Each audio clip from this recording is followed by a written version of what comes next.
Baik, selamat datang di mata kuliah Fintech ya atau Financial Technology. Nah, pada sesi kali ini di video pembelajaran ini kita akan belajar mengenai bagaimana peranan payment gateway atau garba pembayaran digital untuk perekonomian yang ada di Indonesia. Bersama saya Septian Bayu Kristanto. Nah, mari kita lihat terlebih dahulu seperti apa sih historinya pembayaran cashless atau tanpa pembayaran tunai di Indonesia. Dari data yang kita miliki, dari Global Findex Database tahun 2017, kita melihat bahwa ada perkembangan kartu kredit, khususnya di level Asia atau Asia Tenggara.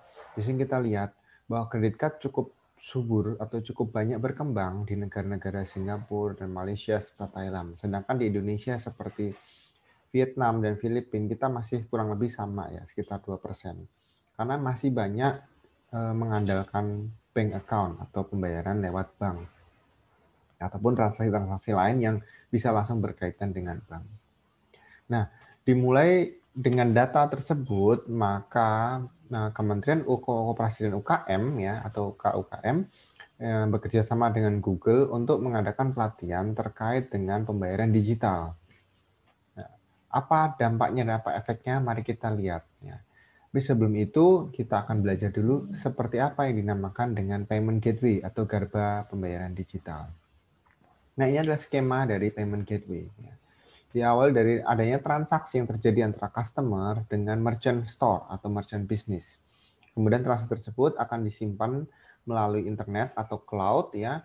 Kemudian akan di storage melalui merchant bank processor atau melalui database yang dimiliki oleh merchant dengan banknya. Jadi ada kerjasama antara merchant dengan bank. Kemudian ada autentifikasi data kartu kredit yang diissue dari bank atau yang dikeluarkan dari bank.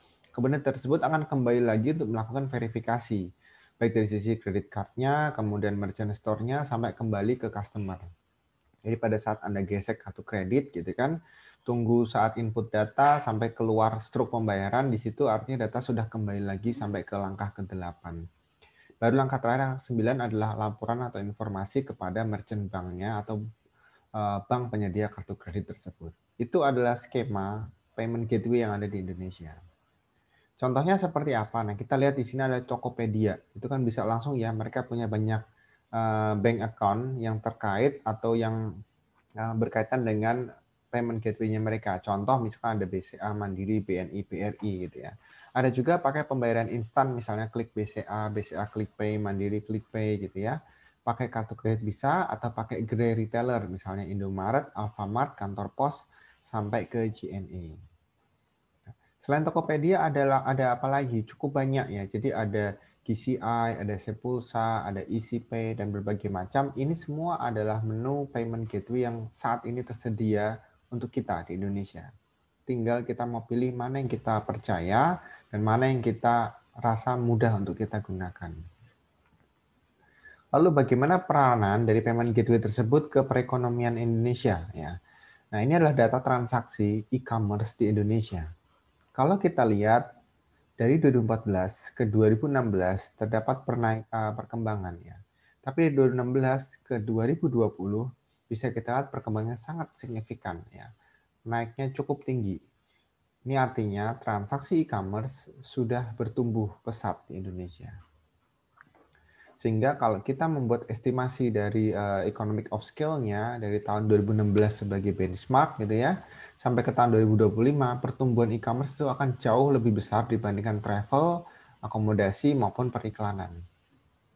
Itu dari analisnya Google atau Temasek. Salah satu contohnya kenapa e-commerce lebih mudah berkembang atau lebih mudah menjamur adalah karena kemudahan transaksinya. Misalnya menggunakan Instagram. Kita bisa langsung upload bukti transaksi atau kontak langsung dengan merchant store-nya melalui chat atau direct message yang ada di Instagram, misalnya seperti itu. Bisa juga langsung melakukan konfirmasi pembelian melalui direct selling ya ke account-nya.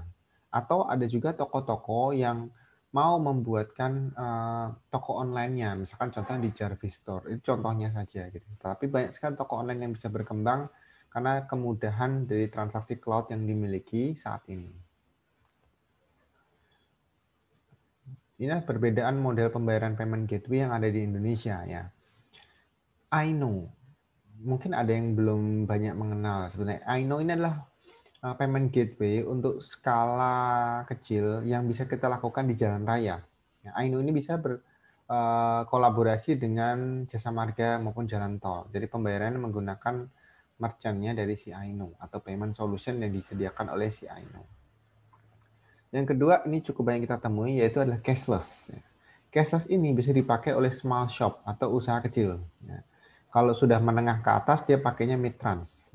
Jadi sebetulnya sama, ini hanya gerbangnya atau gerbang pembayaran digitalnya saja. Mid-trans paling banyak dipakai ya, karena dia bisa menyediakan transaksi dan cakupan yang lebih luas untuk transaksi harian dari merchant-merchant tersebut. Kemudian ada juga Doku. Ini adalah top e-commerce untuk payment gateway yang bisa dipakai oleh anak-anak mahasiswa dan remaja saat ini. Ada juga Sendit ya, tapi kalau Sendit harus bekerjasama dengan industri atau bekerjasama dengan perusahaan sehingga nanti lebih mudah untuk proses kolaborasinya. Berikutnya adalah Sepulsa dan namanya sudah kelihatan ya, ini payment gateway untuk bill payment ya. Bisa untuk pulsa, bisa untuk listrik dan sebagainya. Selain itu, bagaimana kita bisa melihat bagaimana bisnis itu berkembang melalui payment gateway. Ya. Kita ambil contoh, salah satu contoh adalah Zalora yang baru beroperasi 2012, artinya sampai sekarang baru 8 tahun. Dia menggunakan operasional di bidang e-commerce di area Asia Tenggara. Awalnya memang berat ya, karena harus melakukan pengecekan manual, cash on delivery option, dan sebagainya. Tapi sering berkembangnya payment gateway, mereka bisa langsung melakukan transaksi online dan sekarang menjadi besar transaksinya. Yang kedua ada Investri. Investri juga sama ya. Dia termasuk leading sektor ya untuk bagian pinjam meminjam untuk individual ataupun small business. Nah, kolaborasinya dia cukup banyak untuk saat ini sehingga Investri bisa kita jadikan contoh di luar dari Zalora tadi.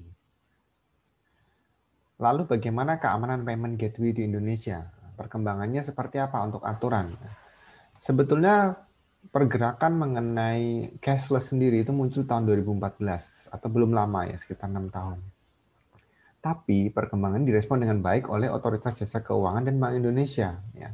Mereka menerbitkan POJK nomor 77, kemudian BI membuat peraturan BI nomor 18 untuk menjaga atau memberikan pelindungan konsumen atas P2P lending atau peer-to-peer lending dan juga transaction dari banking atau payment gateway ini sendiri. Itu terjadi tahun 2016. Nah, 1 tahun kemudian Bank Indonesia merespon dengan melakukan regulasi atau aturan untuk penggunaan financial technology. Jadi kalau saat ini muncul banyak company atau perusahaan yang menggunakan basis financial technology atau fintech, itu memang sudah lazim karena dari tahun 2017 aturannya sudah disahkan oleh Bank Indonesia. Kemudian di tahun 2018 sudah mulai ada isu untuk penggunaan e-money dalam setiap transaksi ya, melalui amandemen dengan peraturan Bank Indonesia nomor 20 untuk melengkapi peraturan nomor 19 mengenai fintech tadi. Jadi sejauh ini ya sudah ada regulasi dan aturan yang cukup kuat di perbankan kita dan juga di Otoritas Jasa Keuangan untuk menjaga dan melindungi data konsumen dari transaksi financial technology. Lalu bagaimana ke depannya penggunaan payment gateway ini ya. Kita bisa lihat ya atau dengan estimasi yang kita miliki dengan benchmark di tahun 2018 pertumbuhan cukup pesat ya, untuk marketplace dari simpan meminjam ya atau menggunakan online peer-to-peer lending. Nah, dengan estimasi pertumbuhan seperti ini kita bisa pastikan bahwa dalam 1-2 tahun ke depan perkembangan e-commerce, perkembangan P2P lending itu akan sangat banyak menggunakan yang namanya financial technology. Oleh karena itu, ada 3 hal yang perlu kita persiapkan untuk menghadapi itu. Yang pertama, payment gateway itu bisa mengakselerasi kondisi ekonomi negara kita. Ya. Dengan cara apa? Dengan cara kemudahan aplikasi dan kemudahan untuk transaksi. Yang kedua, manfaat bisa didapatkan juga dari bank yang bekerjasama atau merchant yang bekerjasama dengan payment gateway tersebut. Dan yang ketiga, ini adalah bentuk keunikan transaksi yang terjadi di negara kita dalam waktu yang relatif cukup cepat dan juga terfragmentasi atau sudah ada segmennya sendiri. Jadi untuk payment gateway skala kecil, menengah, dan besar sudah ada aturan yang melindungi, sudah ada keterbatasan dan juga regulasi yang menjaga. Oleh karena itu, patut kita perhatikan bahwa payment gateway ini akan menjadi salah satu bidang atau salah satu topik yang akan menjadi booming beberapa tahun terakhir terkait dengan situasi dan kondisi kita yang saat ini dengan banyaknya e-commerce yang menjamur. Demikian yang saya sampaikan untuk informasi media pembelajaran terkait dengan payment gateway.